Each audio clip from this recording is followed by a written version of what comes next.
When a 911 call alerts emergency services to a fire in Charleston, it ends up as the deadliest firefighting disaster since 9/11. It's Monday, June 18th, 2007, and an emergency call requests services to a fire in Charleston. Fire crews respond immediately, with the first truck arriving just 3 minutes later. The call leaves 9 firefighters dead. Charleston, South Carolina, has a long and proud tradition of firefighting. In 2007, the department had 237 firefighters and 19 companies spread across the city. It's a tight-knit profession, with personnel spending up to 24 hours together on call every 3 days. That Monday, Charleston dispatchers received the first 911 call at 7 minutes past 7 p.m. The caller shouts there's a big fire behind a warehouse in the commercial hub. They urge emergency services to hurry as smoke is pouring out of the building. Moments after the first call, the alarm sounds at Engine Company 11, where the crew are sitting down for dinner. The station is less than a mile from the blaze. The men grab their firefighting gear and head towards 1807 Savannah Highway, Charleston, home to the Sofa Superstore. Engine 11 arrives at the 42,000 square foot furniture store at about 10 past 7 with sirens blaring.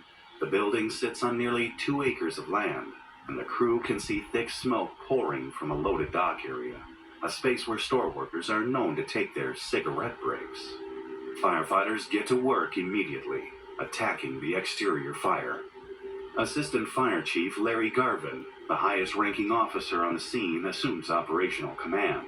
Donning his protective coat and helmet, he enters the front of the building, along with 2 other firefighters to assess the situation. Garvin is no stranger to the store, having spent an hour just the week prior selecting furniture for a new fire station down the road. According to media reports, Garvin also led a walkthrough of that very building in 2006 to plan how crews would respond to a potential fire there. But Garvin's 2006 plans did not include the potentially hazardous steel truss system which supports the roof over the vast showroom floor area. A construction design that creates concealed spaces overhead where fires can grow without detection. Ominously, this type of design is called widowmakers by the firefighting fraternity.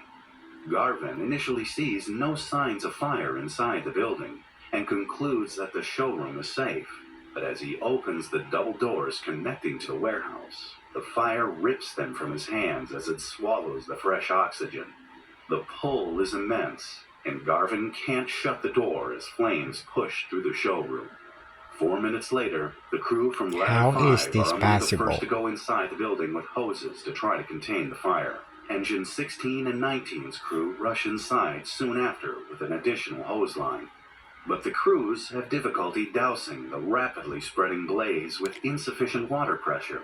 In publicly released radio transmission recordings, several firefighter crews are heard calling for more water pressure on several occasions. The department's hoses have a smaller diameter than most others, and on top of that, water supply lines are running across the busy Savannah Highway, where cars are continuously hampering the pressure by driving over the hoses.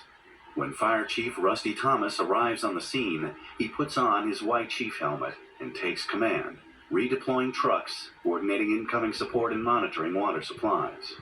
However, the city's command system dictates that such tasks be delegated so that the chief's main focus lies on combating the fire.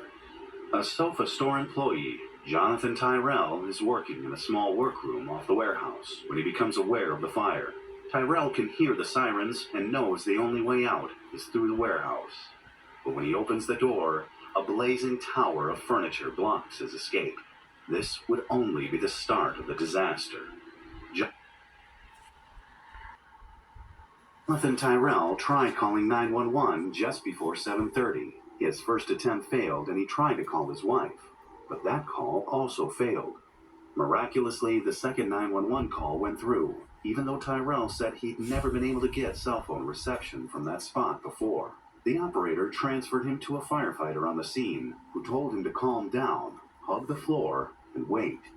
As the thick black smoke enveloped everything around him, Tyrell wondered if he would ever see his wife and daughter again.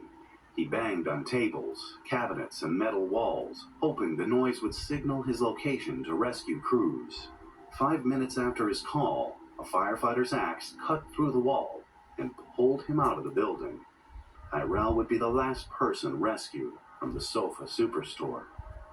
The situation inside the showroom continued to deteriorate, with visibility extremely limited by the thick black smoke and stacked furniture hampering the movement and bearings of firefighters inside.